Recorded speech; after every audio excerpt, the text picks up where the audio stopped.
IPC Indian panel code जो कि 1860 में आया था कॉन्स्टिट्यूशन के आने से पहले। तो ये एक ऐसा क्रिमिनल कोड है जिसमें हर तरह के क्रिमिनल ऑफेंसेस की डेफिनेशन दी गई है। तो crime related to human body, property, conspiracy, crime against state body. Crime चाहे जैसा भी हो उसके दो एसेंशियल इंग्रेडिएंट्स होते हैं, acts reus and mens rea. अगर इनमें से कोई भी एक मिसिंग होता है तो वो क्राइम के अंडर कवर नहीं होगा। तो एक्टस रियस और मेंस रिया दोनों मिलकर ही क्राइम बनता है। हेलो एवरीवन, मैं हूं अस्कर रहमान और आप देख रहे हैं लॉ स्कूप। तो आज की इस वीडियो में हम एक्टस रियस और मेंस रिया के ऊपर बातें करेंगे कि ये क्या है। इस दो कंपोनेंट्स को हम डिटेल में देखेंगे। तो आइए देखते हैं। तो पेनल लायबिलिटी को इस्टेब्लिश करने के दो essential ingredients, actus reus and mens rea. अगर हम एक्टस रियस को देखें तो इसका लैटिन मीनिंग होता है guilty act. The physical component of a crime is known as actus Reis.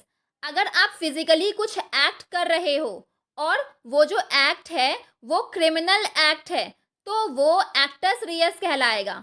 बहुत सारे केसेस में अक्यूज्ड मस्ट हैव डन और failed to do something that caused injury to the plaintiff और विक्टिम।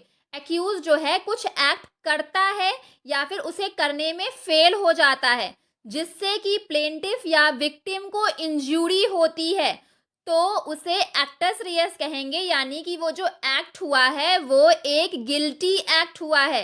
एक्यूज्ड के act से plaintiff या victim को अगर इंजूरी होती है तो वो एक गिल्टी एक्ट होगा, एक्टस रियस होगा। There can be no offense and no lawsuit for damages without a criminal act.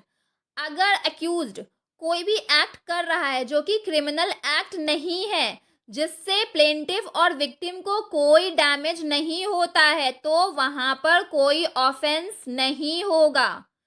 Simple शब्द में अगर हम एक्टस रियस को देखें तो एक ह्यूमन कंडक्ट जो कि लॉ के द्वारा फॉरबिडन किया गया है उसे हम एक्टस रियस बोलते हैं।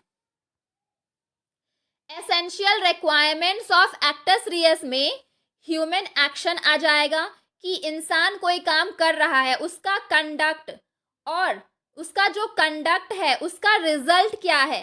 उसका रिजल्ट इंजूरी और हार्म होना चाहिए और वो जो एक्ट हो रहा है वो फॉरबिडन बाय लॉ होना चाहिए। तो एक्टस रियस के ये तीन एसेंशियल रिक्वायरमेंट्स हैं। अगर हम एक एग्जाम्पल के थ्रू एक्टस रियस को देखें तो ए शूट्स बी, ए बी को शूट्स करता है जिसकी वजह से बी मर जाता है।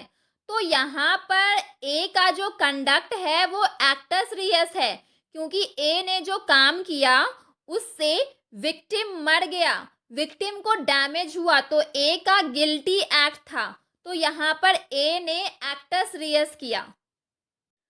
नेक्स्ट अगर हम देखें मेंस रिया को तो इसका मतलब होता है a guilty mind. Mens rea और the mental element of crime is a very important part of criminal law in India as well as other countries. अगर कोई भी क्राइम हो रहा है तो उसमें मेंटल एलिमेंट एक बहुत ही इम्पॉर्टेंट पार्ट है, इंडिया में भी और अदर कंट्रीज में भी। कि कोई भी क्राइम हो रहा है तो उसमें एक्यूज्ड का मेंटल एलिमेंट क्या है, ये बहुत ही इम्पॉर्टेंट पार्ट है किसी भी क्राइम को कंसिडर करने के लिए। इंडिया में बहुत सारे लॉज ऐसे हैं जिसमें गिल्टी माइंड को एक मोस्ट इम्पॉर्टेंट एलिमेंट माना जाता है किसी भी अक्यूज्ड को क्रिमिनली लायबल ठहराने के लिए और उसकी पनिशमेंट उसी के ऊपर डिपेंड करेगी कि उस पर्सन का गिल्टी माइंड कितना था किसी भी एक्ट को करने के लिए। मेंस रिया के essential ingredients, it is a state of mind which is forbidden by law. Accused जो भी एक्ट कर रहा है उसका स्टेट ऑफ माइंड क्या है और वो जो एक्ट कर रहा है वो फॉरबिडन बाय लॉ होना चाहिए। Next, for fault based liability it is important that there is a concurrence of actus reus and mens rea. Fault based liability के लिए actus reus and mens rea का होना बहुत ही ज़रूरी है। Next essential ingredients, mens rea before और after the offence is irrelevant. Offence होने के पहले आपका माइंड कितना गिल्टी था और ऑफेंस होने के बाद आपका माइंड कितना गिल्टी था, वो इरिलेवेंट है, वो बेमतलब है। हम लेकिन mains Riya at the time of offence is relevant. आप जब ऑफेंस कर रहे हो उस समय आपका माइंड कितना गिल्टी है वो बहुत इम्पोर्टेंट रखता है। ऑफेंस करने के पहले आपका गिल्टी माइंड कितना था या फिर ऑफेंस करने के बाद आपका गिल्टी माइंड कितना था, उससे कोई मतलब नहीं है। ऑफेंस करते टाइम आपका माइंड कितना गिल्टी था वो इम्पोर्टेंट रखता है। तो ये कुछ एसेंशियल इंग्रेडिएंट्स थे मेंस रिया के। तो यहाँ पर एक बहुत ही इम्पॉर्टेंट पॉइंट दिया गया है कि कोई भी क्राइम तभी क्राइम कहलाएगा जब उसमें एक्टस रियस और मेंस रिया दोनों ऐड होंगे। अगर कोई क्राइम होता है तो वहाँ पर गिल्टी माइंड तो है आपका, लेकिन आपने कोई गिल्टी एक्ट किया ही नहीं, तो वो क्राइम के अंडर कंसिडर नहीं होगा।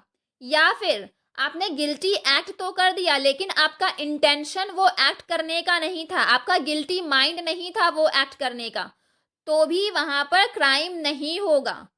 तो ये थे actus reus and mens rea. I hope friends आपको मेरा ये वीडियो काफ़ी अच्छे से समझ आया होगा। अगर आपको मेरा ये वीडियो अच्छा लगा हो तो प्लीज़ इस चैनल को लाइक सब्सक्राइब ज़रूर करें। Thank you.